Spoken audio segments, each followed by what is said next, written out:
오늘 말씀의 제목을 한번 같이 고백해 봅시다. 시작. 여호와 앞에 대대로 지킬 것이니라. 아멘. 계속해서 우리는 성경의 핵심 메시지를 살펴보는 가운데 있습니다. 오늘은 특별히 이스라엘 역사 가운데서 가장 드라마틱한 출애굽의 그리고 유월절의 그 사건을 한번 살펴볼 것입니다. 동시에 오늘은 어버이 주일로 지키기 때문에 우리 어버이 주일이 주는 성경의 메시지가 무엇일까 함께 살펴보고자 합니다. 그리고 조금 더 이 말씀을 더 잘 이해할 수 있도록 어떻게 할까 생각하다가 그림으로 이렇게 보여주면은 훨씬 더 이해하기 쉽겠다 싶어가지고 그림을 한번 몇 장면을 준비해 보았습니다. 첫 번째, 어떤 하나님으로 오늘 성경 나타나십니까? 시작. 끝까지 설득하시는 하나님. 누구를 설득하시죠? 모세를. 그렇습니다. 여러분 아시는 것처럼 모세의 인생은 3단계로 나누어지죠. 40년씩, 40년씩, 40년씩. 그래서 120년의 삶을 살았습니다. 첫 번째 40년은 그는 어디에서 살았습니까? 그렇죠. 왕궁에서. 애국 왕궁에서 산 40년이었습니다. 다음 두 번째 그가 산 곳은 어디였습니까? 광야 40년.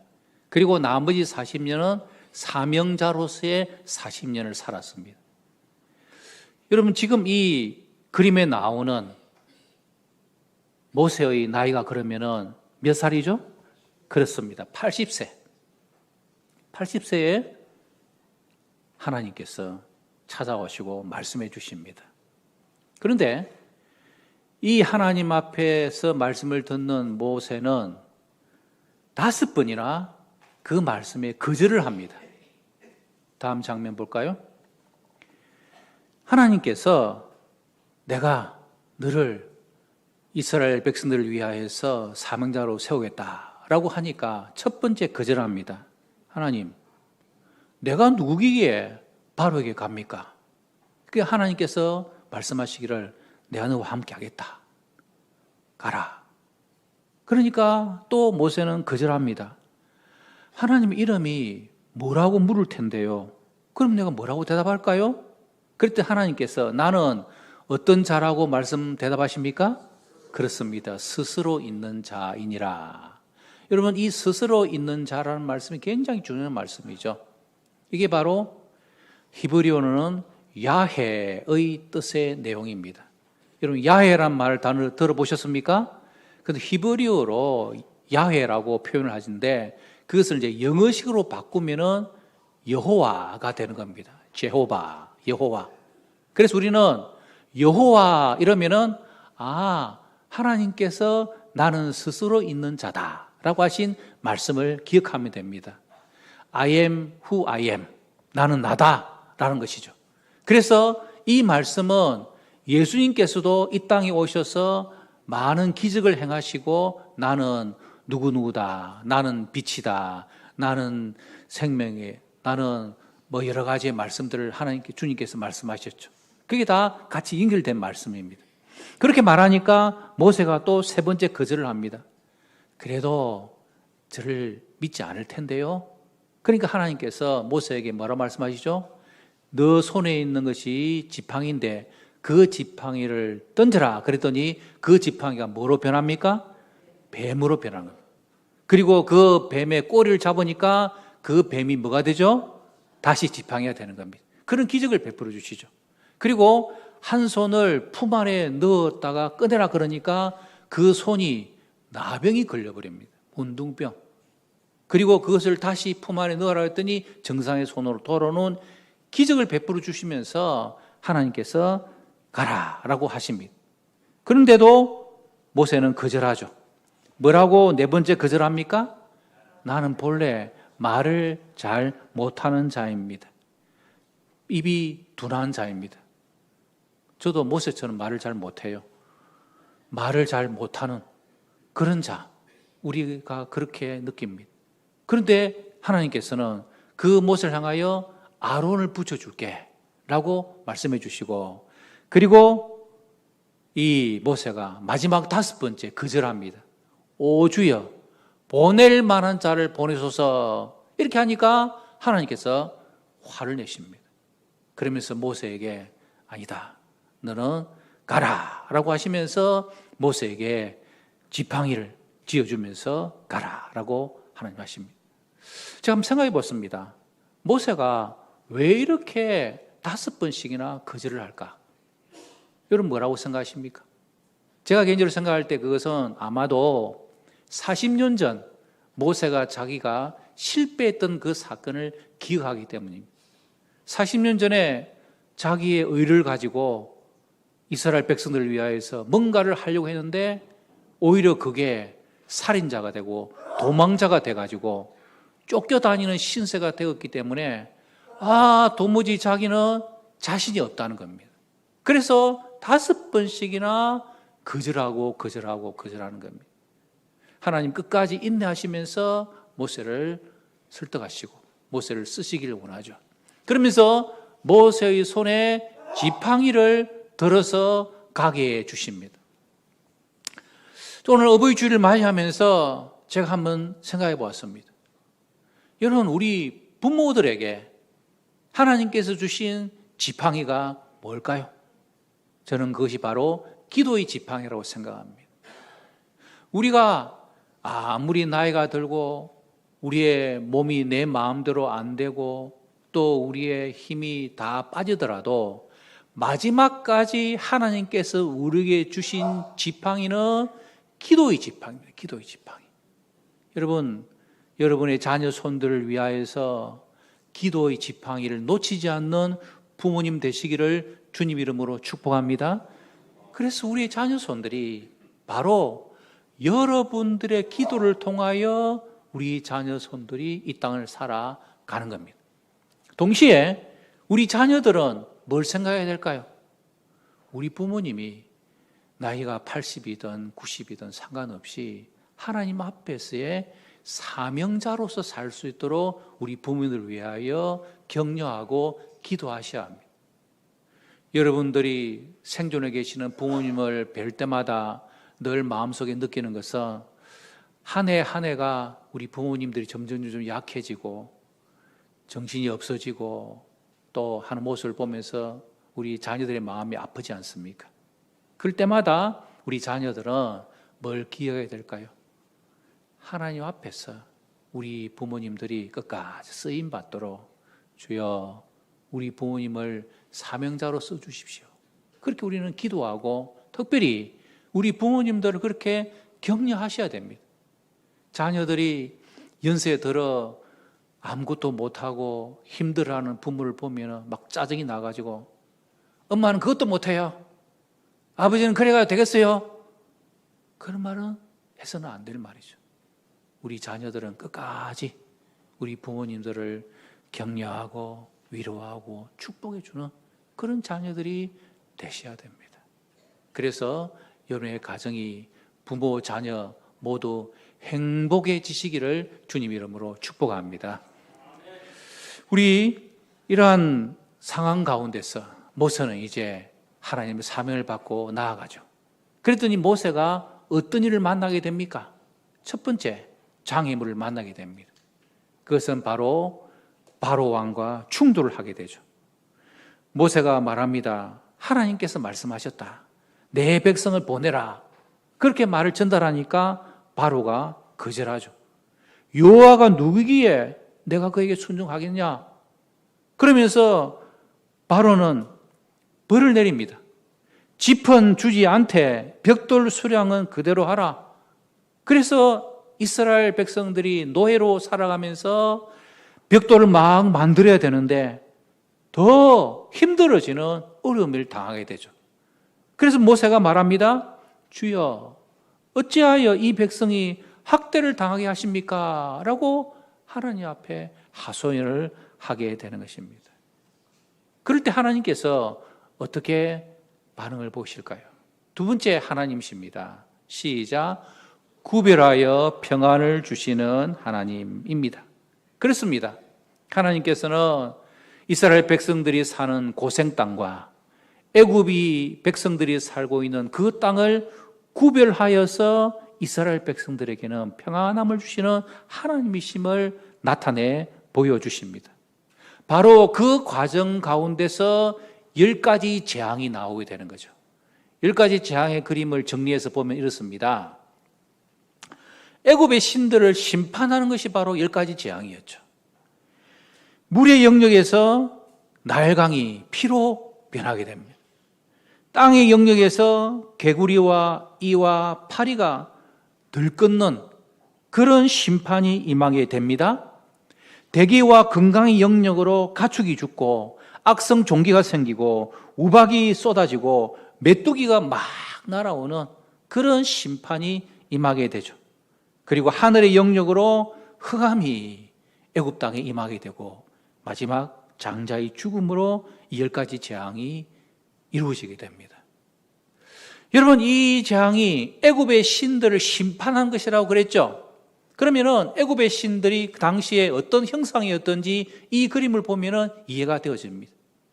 여기에 나오는 것처럼 10가지의 재앙과 관계된 물, 개구리, 이, 파리, 가축, 종기, 우박, 메뚜기, 흑암, 이 모든 것들이 당시 애굽 백성들이 섬기는 신의 모습이었습니다. 그럼 이 신의 형상들의 그림은 어디서부터 나왔냐? 이집트에 가면은 피라미드가 있고요. 그 피라미드의 벽화에 저런 신들의 형상들이 다 새겨져 있습니다. 즉 다시 말하면은 하나님께서 애굽의 신들을 심판하는 것으로서 10가지 재앙들을 애굽 전역에 내리게 되었다라는 것입니다. 하지만 이 10가지 재앙들이 하나씩 심판으로 나타났지만 바로 왕은 아주 대단한 인물이죠. 개구리가 침대까지 올라오고 파리떼가 온 애굽 땅을 들끓고 메뚜기 떼가 다 먹어치우고 하는 그런 모습을 보면은 덜컥 겁이 나가지고 알았어 보내줄게, 빨리 재앙을 좀 멈추게 해달라 라고 모세에게 말했다가 그 재앙이 멈추어지고 나면은 언제 그린다는 듯이 그냥 다 잊어버립니다. 이렇게 바로는 끝까지 그것을 거부하게 되죠. 금사빠라는 요즘 애들이 하는 말이 있더라고요. 그게 무슨 말인지 아십니까? 예, 금방 사랑에 빠지는 사람, 금사빠. 바로는 제가 생각할 때는 금이빠 있습니다. 금방 잊어버리는 사람. 그래서 이 바로가 그렇게 하는 것에 대해서 하나님께서 이제 마지막 10번째 재앙으로서 그것을 정리를 합니다. 자, 10번째 재앙이 내릴 때에 놀랍게도 하나님은 이스라엘이 거하는 고센 땅과 애굽의 땅을 구별하시죠. 구별하여 평안하게 하십니다. 그것을 나타낼 수 있는 출애굽기 11장 17절에 아주 참 의미 있는 말씀이 있습니다. 우리 11장 7절 읽어볼까요? 시작. 그러나 이스라엘 자손에게는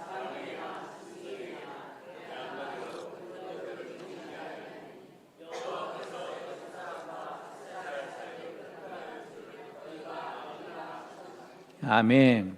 자, 여기에 개 한 마리도 그 혀를 움직이지 아니하리니라는 아주 재미있는 말씀이 나옵니다.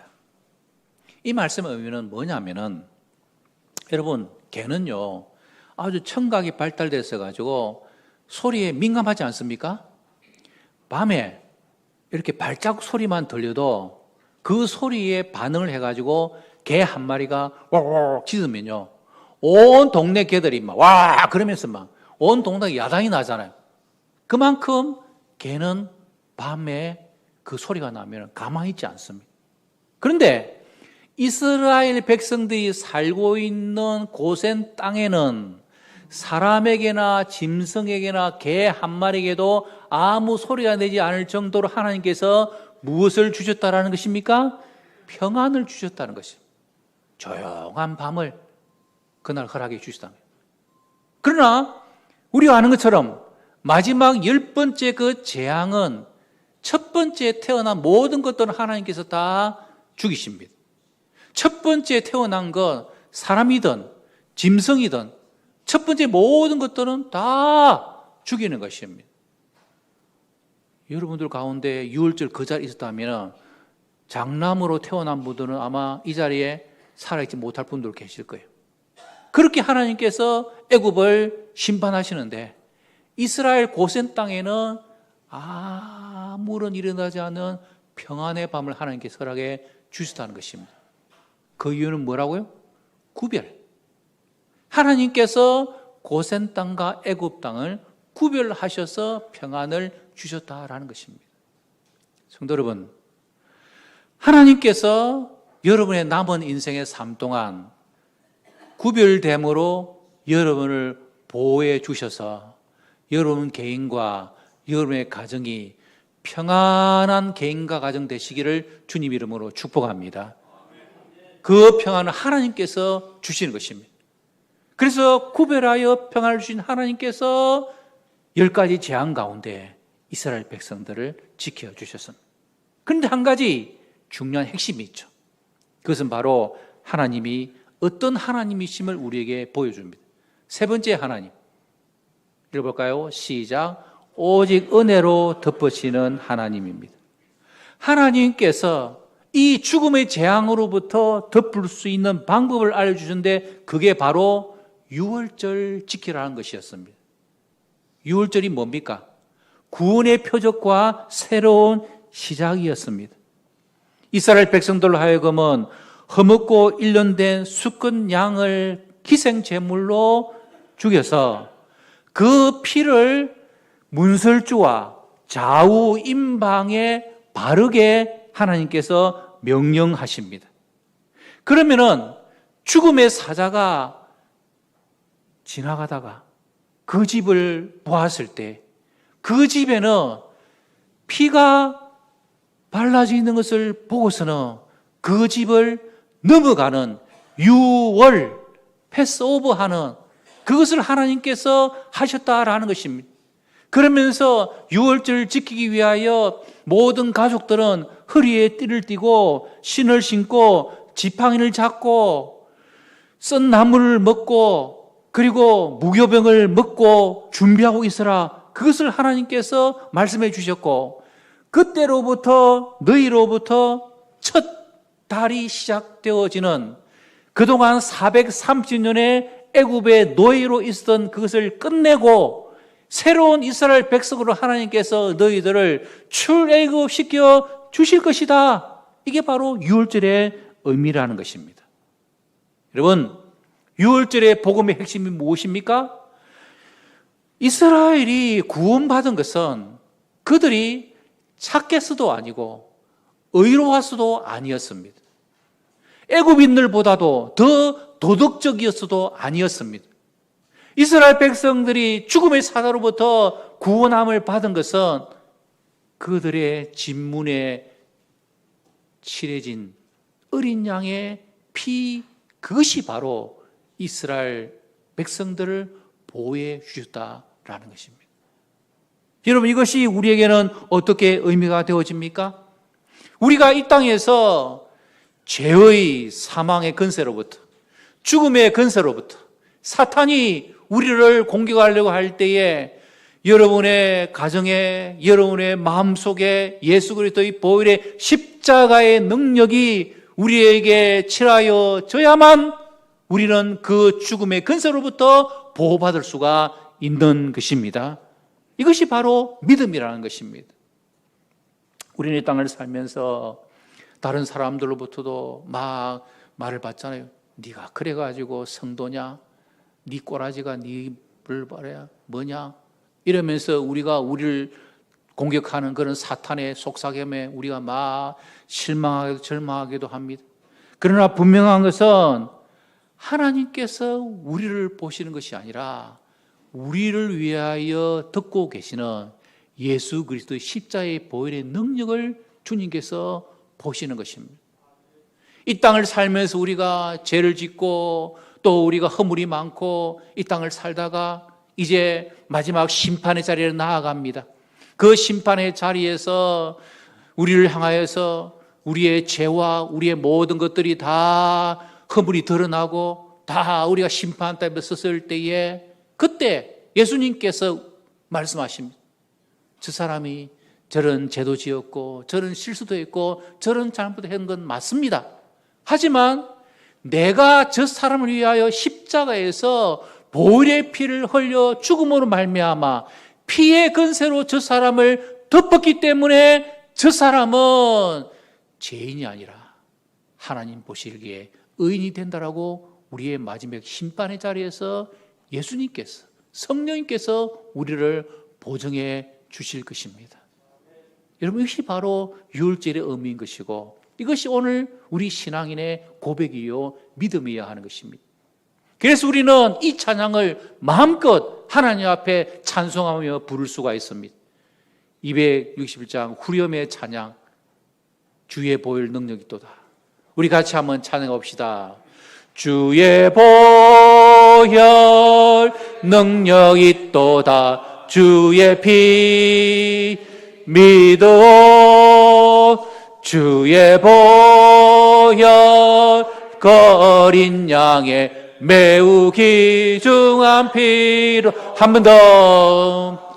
주의 보혈 능력 있도다. 주의 피 믿어. 주의 보혈 거린 양의 매우 귀중한 피로다. 아멘. 주님의 보혈의 능력이 있음을 믿으시고 우리 모든 가정들이 이 확신으로 승리하는 복된 가정들 다 되시기를 주님의 이름으로 축복합니다. 오늘 본문에 나오는 네 번째 하나님을 찾아볼까요? 시작. 예배를 대대로 원하시는 하나님입니다. 예배를 대대로 원하시는 하나님. 이게 오늘 본문 출애굽기 12장 42절 말씀에 잘 나와 있죠. 읽습니다. 이 밤은 그들을 애굽 땅에서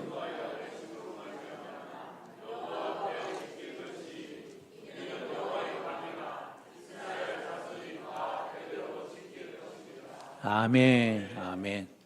6월절 그 밤의 시간을 이스라엘 자손이 대대손손 지켜야 할 것이니라. 그것을 하나님께서 말씀하고 계십니다. 하나님께서 이스라엘 백성들을 출애굽시킨 중요한 목적이 뭘까요? 그냥 그들이 430년간 노예 생활을 하면서 지쳐가지고 하나님 우리를 좀 구해주세요, 살려주세요. 그렇게 하니까 하나님께서 그래 내가 너희들 해방시켜주마. 그것이 출애굽의 목적이 아닙니다. 출애굽의 가장 중요한 목적은 이스라엘 백성들을 예배하는 백성으로 세우기 위함이었습니다. 이스라엘 백성들이 하나님을 찬양하고 하나님께 영광 돌려드리는 그 백성으로 삼아 대대손손 자손 대대로 하나님을 예배하는 그 언약의 백성이 되게끔 하기 위하여 하나님께서 출애굽시켜 주셨다라는 겁니다. 여러분, 하나님께서 왜 우리를 구원시켜 주셨을까요? 여러분들 가운데서는 부모님이 예수 믿는 부모님의 가정에 태어나서부터 어릴 때부터 모태신앙으로 태어난 그런 복받은 성도들이 있고요. 또 어떤 분들은 선생님과 친구와 또 친척 누군가의 전도를 통하여 이렇게 예수 믿고 교회 와가지고 신앙생활하고 잘하고 계시는 그런 분들이 다 계십니다. 여러분들이 모태신앙인으로서 자라왔든지 아니면은 여러분이 일대로 당대로부터 시작해서 힘겨운 가정 가운데서 신앙생활하고 있는 그런 가운데 있는 모든 분들이라 할지라도 하나님께서 우리를 통하여 기대하시는 가장 중요한 하나님을 찬양하고 하나님을 예배하기 위함이라는 사실을 잊지 마시기를 바랍니다. 오늘도 하나님은 예배자를 찾고 계십니다. 우리가 하나님 앞에서의 온전한 예배자로 하나님을 높여드리고 우리의 삶이 예배가 되고 우리의 모든 것이 하나님 앞에 영광 돌리는 그 삶을 하나님은 원하신다를 기억하시고 우리는 오늘 6월절에 구원받은 이스라엘 백성들처럼 나도 구원받은 하나님의 백성으로 온전한 예배자로 승리하도록 도와주시옵소서. 우리 모두 기도 제목 되시길 바랍니다. 오늘 말씀을 마무리하면서 저는 두 가지 적용점을 여러분들에게 전하고자 합니다. 어버이 주일을 맞이해서 먼저 부모로 이 자리에 앉아 계시는 우리 부모들에게 주시는 세 가지 메시지입니다. 첫째는 은혜의 기억을 우리 자녀들에게 물려줘야 합니다. 두 번째는 구별된 삶을 보여줘야 합니다. 세 번째는 예배의 자리를 사수해야 합니다. 은혜의 기억을 물려준다는 것은 뭘까요? 우리 자녀들이 부모님을 기억하면 우리 부모님들이 어떤 것으로서 나에게 해줬는가, 우리 부모님을 잘 기억할 수 있는 기억을 남겨줘야 됩니다. 여러분, 김형석 교수님이라고 아시나요? 예, 사진에 나오는 저분이죠. 저분 올해 나이가 몇 살일까요? 106세. 106세. 이 106세인 김형석 교수님이 최근에 세고 최고령 남자 저자로서 세계 기네스북에 등재되어졌습니다. 작년에 책을 하나 썼는데 105세에 쓴 책이 세계 기네스북에 등재됨으로 말미암아가지고 그 나이에 책을 펴낸 사람이 한 사람도 없었는데 이분이 해서 아주 왕성한 지금도 활동들 하고 계십니다. 이분이 한 이야기 중에 이런 이야기였어요. 자기 어머니를 생각하면 어머니의 그 기도의 내용이 그의 평생을 간다는 것입니다. 이 김명수 교수가 태어날 때 몸이 좀 약한 가운데서 태어났던가 봐요. 그래서 주위에서 야야, 자 10살까지 살겠나? 그런데 10살 살았어요. 그랬더니 주위에서도 자 20살까지 살겠나? 그래 20살까지 살았어요. 그런 가정 가운데 이 어머니는 형석이를 붙잡고 매일 아침 저녁으로 기도하는 겁니다. 뭐라고 기도했냐 하면은 하나님, 우리 형석이 건강해 주세요. 그렇게 기도한 것이 아니라 하나님, 우리 형석이가 다른 사람을 돕는 사람으로 자라게 해주세요. 다른 사람에게 유익을 주는 사람이 되게 해주세요. 그 기도 제목 가지고 아침 저녁으로 병약한 자기를 위해서 기도해 주어서 자기가 106세까지 산다라고 그렇게 이야기를 하더라고요. 어머니는 기도하는 어머니로 그에게 기억된다는 것입니다. 부모 여러분, 우리 자녀들이 우리가 세상을 떠나고 나서 우리의 모습을 어떻게 기억할 수 있겠습니까? 우리 부모님은 욕심이 많았어. 우리 부모님은 나에게 이런 잘못을 했어. 그런 기억을 남기시겠습니까? 아니면 우리 부모님 생각하면 저절로 눈물이 나오고 우리 아버지 어머니 생각하면 신앙의 유산, 그것을 기억하며 우리 자녀들이 부모님을 떠올 수 있는 그런 부모들이 되어야 되지 않겠습니까? 두 번째 뭐라 그랬습니까?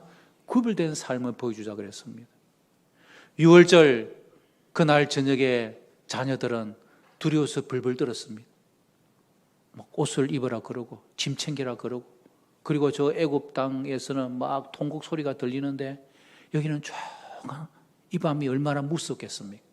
그때 아버지가 나서서 걱정하지 마라, 말로 하는 것이 아니라 그들이 보는 가운데서 양을 잡고 피를 흘려서 그것을 문술주와 좌우인방에 바르는 그런 모습을 보면서 그 인상은 자녀들에게는 평생 떠나지 않는 인상이 되었을 것입니다. 다시 말하면 우리가 우리의 자녀들에게 부모로서 해야 될 가장 중요한 것 중에 하나는 본을 보이는 삶이라는 것입니다.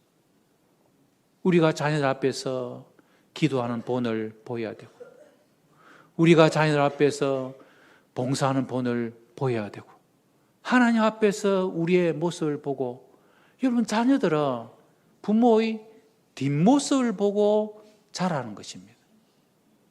할아버지 할머니로서 우리가 손주들에게 무엇을 보여야 될지, 그것이 오늘 우리에게 주시는 과제인 것이요, 적용인 것이죠. 세 번째는 예배에 목숨을 걸어야 합니다.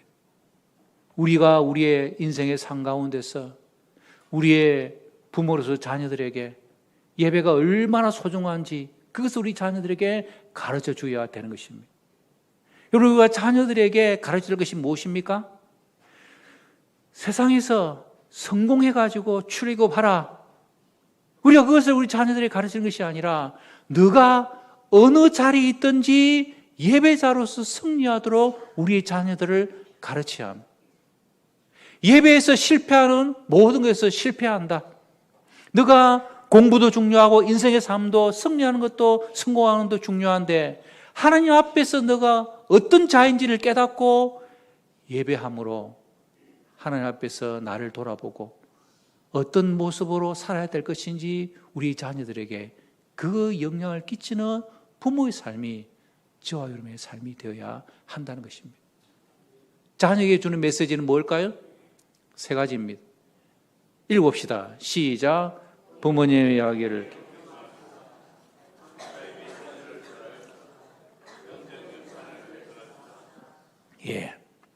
부모님 이야기를 꼭 경청하십시오. 연세가 들어가면은 우리 부모님들이 했던 말 또 하고 했던 말 또 하고 막 그렇게 할 수밖에 없지 않습니까? 그런데 그 부모님의 말에 경청한다는 말은 우리 부모님이 인생의 광야길을 어떻게 살아오셨고 어디서 하나님의 은혜를 만났는지 생생한 간증의 귀를 기울이는 것입니다. 부모님은 우리에게 육신의 생명을 주셨을 뿐만 아니라 또한 하나님께로 인도하는 믿음의 통로였다는 사실을 우리는 기억해야 되죠. 제가 이 설교를 준비하면서 우리 형제들끼리의 방에 우리 형님 2분, 누님 2분이 계시는데 제가 이렇게 글을 올렸습니다. 형님, 누님들 어버이 날을 보내면서 형님, 누님들이 기억하는 아버지, 어머니의 모습과 아버지, 어머니의 말이 있으면 한번 저에게 말해주세요. 그렇게 글을 올렸습니다. 그랬더니 형님, 누님들이 부모님 하면은 새벽기도 다니다 오시는 모습, 가정 예배를 드리면서 우리의 이름을 한 명씩 한 명씩 부르가면서 기도해 주시던 모습, 또 어디에 가서 소풍 가가지고 즐겁게 지내던 그 모습이 기억나기도 하고, 또 신학생과 미자립 교회를 후원했던 아버지의 모습을 보고 형님은 그렇게 자신도 한다라고 하는 그런 글들을 보았습니다.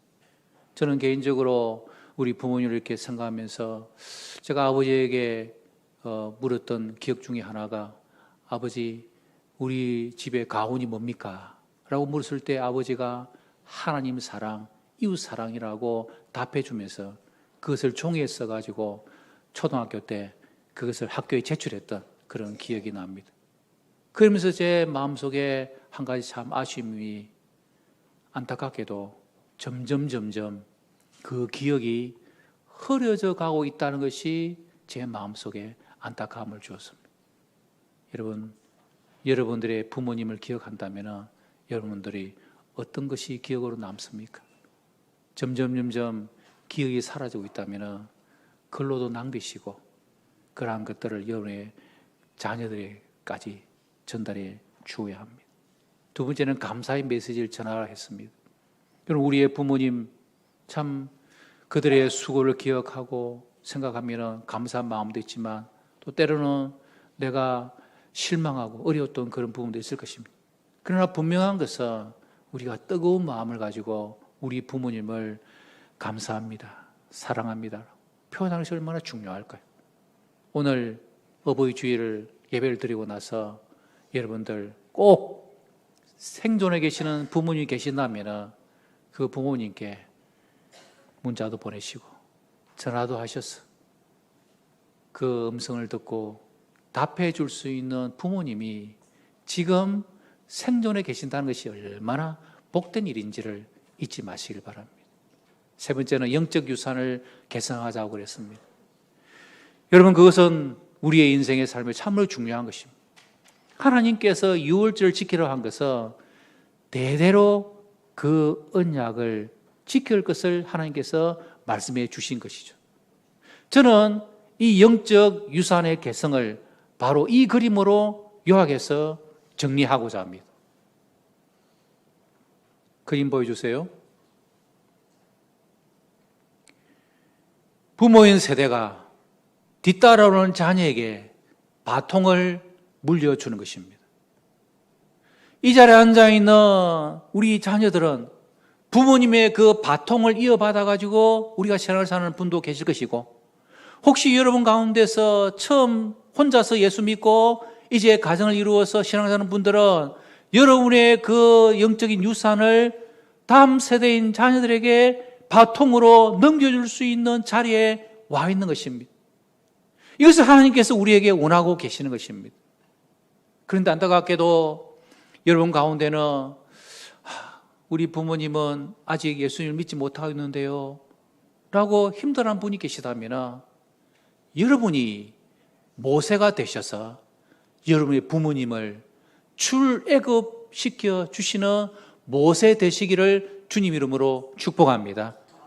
끝까지 포기하지 마시고, 우리 부모님들이 예수 믿고 구원받고, 그래서 나로부터 시작된 이 신앙이지만 우리 아버지, 어머니, 우리 할아버지, 할머니가 예수 믿고 구원받아가지고 그분으로부터 신앙의 1대, 2대, 3대로 이어지는 언약의 복된 가문으로 승리하시는 우리 온 성도들 되시기를 주님 이름으로 축복합니다.